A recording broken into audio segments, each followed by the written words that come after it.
Coming back, ये जो dog story में जो बोन है, ये बोन है क्या? ये बोन है क्या? Who can tell me? Bone है क्या ये? बोन है क्या? Operation, sales, fixed mind, old ways, old view point, habits, market. Okay, what is this bone? I want to share. Okay, who can be labeled as the dog here in the metaphor? Okay, we. Now I want to tell you all the answers which you are saying is right. समझना बात को, आपका ना old behaviour, काम करने का तरीका, आपका सोचने का तरीका, आपके वो कस्टमर्स जो चिक चिक करते हैं, परेशान करते हैं, और उनकी परेशानी को आप पिए जा रहे हो डर के मारे और सहम के, ये भी बोन का एक पार्ट है। आपकी टीम में कोई नॉन परफॉर्मिंग बंदा है, उसको आप रखे जा रहे हो, वो भी एक एक बोन का एस्पेक्ट है। नाउ एक जो बहुत बड़ी चीज जो आपको कैच करनी है, ये आप मानो या ना मानो, आपको आपको जिंदगी में ये बोन जितनी जल्दी आप छोड़ दोगे, उतनी जल्दी आपकी गति है। आप ये बोन जितने दिन तक पकड़ोगे, उतने दिन जबड़े से खून निकल के अपना ही खून पी रहे हो, और इस इल्यूजन में जी रहे हो कि सब कुछ ठीक चल रहा है, सब कुछ ठीक चल रहा है। मेरे भाई, कुछ ठीक नहीं चल रहा है। आपने बिजनेस इसीलिए नहीं बनाया था कि आपका ब्लड प्रेशर बढ़े, और आपने इसलिए नहीं बनाया था कि आप सारी जिंदगी ऑपरेशन को ही ठीक करते रहो, ठीक करते रहो, ठीक करते रहो, ठीक करते रहो, एक पूरे के पूरे हैमस्टर वाले व्हील में लगे हुए हो। आपने जो ये बिजनेस बनाया है, वो आपका मॉन्स्टर बन के आपको ही खा जाएगा, और एक दिन अपने बिजनेस के अंदर ही आप चले जाओगे, और कोई पूछने वाला नहीं है। So guys, you got to understand this loud and clear कि ये बोन छोड़ने का समय आ चुका है। अगर आप ये नहीं छोड़ोगे तो बात नहीं बनेगी। The MIS which you have, the systems which you have, the people you have, the rituals you have is not going to work, because the new game demands new thing, new meat, new juice. Is making sense? आपको बहुत सारे client को भी fire करना पड़ेगा अगर आपको अपनी गेम को ऊपर लेके जाना है। सो कितना मेरा पॉइंट समझ में आया? बिकॉज जब मेरे मेंटर ने मुझे ये वाली बात बताई थी, तो मुझे ना बहुत बुरा लगा कि मुझे कुत्ते के साथ रेजोनेट किया जा रहा है। मैंने कहा what is this, but I realised कि वो पेन कॉज करने के लिए दिया गया था, ताकि वो बिहेवियर में शिफ्ट आए। सो मैं आपको आज पार्ट 2 सुनाता हूं स्टोरी की, डॉग और बोन की पार्ट 2 स्टोरी। कितने लोग रेडी हैं पार्ट 2 के लिए? पार्ट 2 स्टोरी के अंदर एक नया किरदार भी है, और बहुत ध्यान से सुनेंगे और मुझे बताइएगा क्या लर्निंग और क्या इंसाइट और क्या एलबी और क्या एफएलबी आपको मिला। Ready everyone? तो ये क्या था, हमारा जो डॉग था, ये डॉग ने बोन को ऐसे पकड़ा हुआ है जैसे कि अगर बोन छोड़ दिया तो उसकी मृत्यु हो जाएगी, ऐसी धारणा में।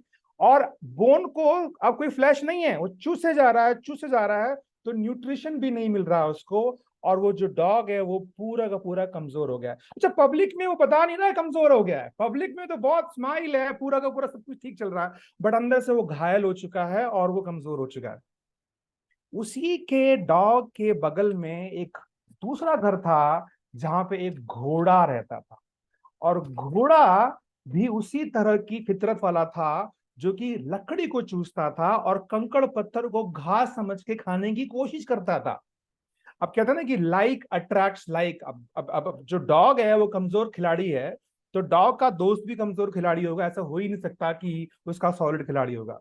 तो ये जो हॉर्स है और ये जो डॉग है, ये दोनों रात में गपशप करते थे तारों को देख के, और दुनिया के बारे में बताते थे कितनी दुनिया गंदी है, कितना लीचड़पन है इस दुनिया में, और ये सब पेसिमिस्ट बात करके सो जाते थे। यही सिलसिला चलता था, बात करते थे, सो जाते थे। Like attracts like, same conversation happening again and again, again and again. एक दिन क्या हुआ, हॉर्स हॉर्स हॉर्स ने चारा खाते खाते वो एक ऐसी गली में चल पड़ा, जो गली उसके लिए अनजानी थी। ये बाय मिस्टेक हुआ, ये कोई प्लानिंग के तहत नहीं हुआ। और जब ये हॉर्स उस गली में गया, उसने पहली बार देखा एक छोटा बच्चा एक हॉर्स को हरा चारा दे रहा है, और बड़े प्यार से खिला रहा है, सहला रहा है।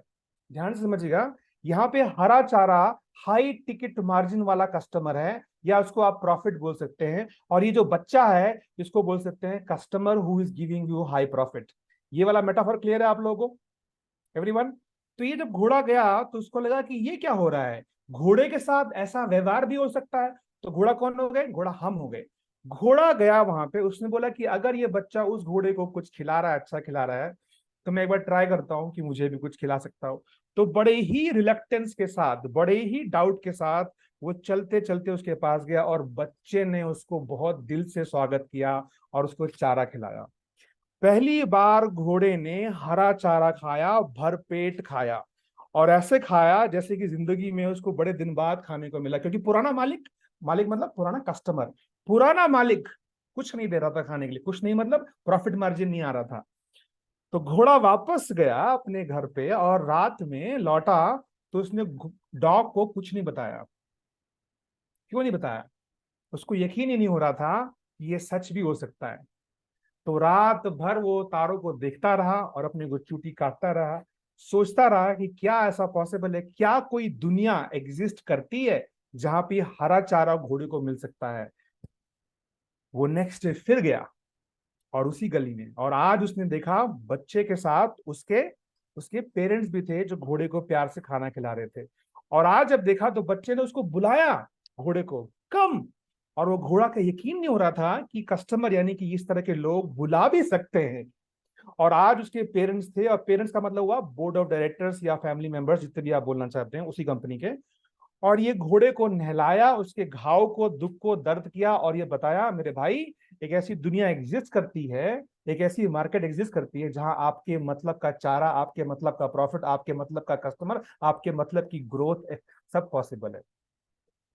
ऐसे करते करते 5-7 दिन हो गए, और घोड़े ने डॉग को बताया नहीं। क्यों नहीं बताया? डॉग ना फिक्स्ड माइंडसेट का है, वो इतना फिक्स्ड है, उसको कुछ भी बोलो, उसको एक ही काम करना आता है, बहस, बदतमीजी और जजमेंट। उसके अलावा उसको कुछ भी नहीं आता है। क्यों क्यों क्यों क्यों? क्योंकि वो इतना घायल हो चुका है कि जिंदगी में अब कोई होप बची नहीं है। तो उसका जो व्यवहार है वो ये 3 चीजों के अराउंड चलता रहता है। तो क्या हुआ, जो घोड़ा था वो लगातार अपने करंट मालिक से छुप के, करंट मालिक मतलब करंट कस्टमर से छुप के, वो उस गलियों में जाने लगा। कोई 15 दिन, महीने, 2 महीने के 45 दिन के रेंज में उस घोड़े में जो चारा खा के एक अलग तरह की रंगत आई। अब मैं आपसे सवाल पूछता हूं, अगर आपकी कंपनी में 100 करोड़ रुपए अभी इन्फ्यूज कर दिए जाएं, 100 करोड़ रुपए अभी इन्फ्यूज कर दिए जाएं आपकी कंपनी में, तो आपकी कंपनी की जो पावर है, आपकी कंपनी, आपका जो व्यू पॉइंट है, आपकी जो डिसीजन मेकिंग है, आपकी हर वो चीज चेंज होगी कि नहीं होगी? उसी तरीके से घोड़े को जो चारा मिला, तो उसका पर्सपेक्टिव, उसकी पर्सनालिटी, उसकी सब कुछ चेंज होने लगी। Oh my God! कहते हैं ना, पैसा बहुत सारे दर्द को हील कर देता है। उसी तरीके से घोड़ा अब बिल्कुल हट्टा कट्टा हो गया। अब हट्टा कट्टा घोड़ा हो गया, तो डॉग ने एक दिन पूछ ही दिया, कह रहा मेरे भाई, तू मुझसे कुछ छुपा रहा है, तू मुझसे कुछ छुपा रहा है जिसके कारण तू, कुछ तो बात है। तो हॉर्स ने बोला, हाँ मैं छुपा रहा हूं और छुपाते रहूंगा, क्योंकि तू बहुत ही पेसिमिस्ट आदमी है। तुझे मैं कुछ भी बोलूंगा ना, तू अपनी जजमेंट और पास्ट एक्सपीरियंस ले आएगा, इसलिए बोलता ही नहीं। तो घोड़े ने बोला, ठीक है, your result is showing me something which my mind is not trying to understand. So एक काम कर, तू मुझे बोल, और मैं बिना जजमेंट के उस चीज को सुनना चाहूंगा और उसको फॉलो करूंगा। घोड़े ने बोला कि मैं तुझे दिखाऊंगा नहीं, तुझे बताऊंगा नहीं, तुझे मैं दिखाऊंगा। अब ध्यान से देखिए, डॉग बोन छोड़ नहीं रहा है, और घोड़ा कह रहा है छोड़ दे, वो छोड़ नहीं रहा है। तो डॉग ने बोला, देख, सिर्फ एक रात की बात है, इस बोन को छोड़ दे। बड़ी मुश्किल से डॉग ने वो वाला बोन छोड़ा, और उस घोड़े के साथ रात के अंधेरे में चुपके से वो गलियों में जा पड़ा।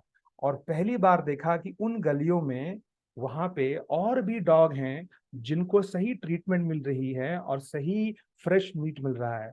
डॉग ने पहली बार सही मीट खाया, और उसको यकीन नहीं हुआ कि कभी ऐसा भी हो सकता है। वो रात को आया, चूटी काटा, तारों को देखा, और बार बार सोच रहा है कि कहीं ये मजाक तो नहीं, कहीं ये मजाक तो नहीं, कहीं ये मजाक तो नहीं। और घोड़े ने समझाया, ऐसा नहीं है, ऐसा नहीं है, ये सत्य है, सत्य है। तो दोनों, घोड़े और हॉर्स, दो जो हॉर्स और जो जो डॉग है, ये दोनों उन गलियों में जाने लगे। और दोनों हरा चारा और फ्रेश मीट खाने लगे, और दोनों हट्टे कट्टे हो गए। और दोनों ने एक दिन प्लान बनाया कि पुराने वाले मालिक को छोड़ देते हैं, यानी पुराना वाला मालिक मतलब पुरानी मार्केट, पुराना प्रोडक्ट, पुराना कस्टमर जो परेशान कर रहा है। इंडिया मार्ट की इंक्वायरी परेशान कर रही है, ये वाली इंक्वायरी परेशान कर रही है, L1 का खेल परेशान कर रहा है, उसको हमने फाइनली छोड़ दिया। और वो उन गलियों में जा पड़े जहां पे फ्रेश मीट, फ्रेश ये रिस्पेक्ट भी मिल रही है, लव भी मिल रही है, केयर भी मिल रही है, और आपके मुंह मांगी रकम भी मिल रही है। वो दोनों गए, 3 4 6 महीने रहे, भर पेट खाया। यहाँ पर भर पेट खाने का मतलब बहुत सारा पैसा बनाया एज एन एंटरप्रेन्योर। उनको दया आई, वो वापस उसी गलियों में आए जहां पे रहते थे। क्यों रहते थे, क्यों आए? क्योंकि वहां पर और भी घोड़े थे, और भी डॉग थे, जो कि परेशान थे अपने एग्जिस्टिंग लूप के अंदर, और होप खो चुके थे कि भाई कोई गुंजाइश नहीं है इससे बाहर निकलने का। So they came back and they helped them to show there is a market, there are people, there are product, there are services, there are solutions, there are teachers who can transform your life. And slowly, one by one by one, all the people, all these horses and dogs, they got healthy, they got wealthy. So what I want to tell you with the story, ladies and gentlemen, please, you need to understand this. You need to leave this bone as soon as possible. If you don't leave it, I don't know what will happen. And I will feel very hurt that you came to my door and I failed to make you realize the power of this whole concept which I'm trying to teach you.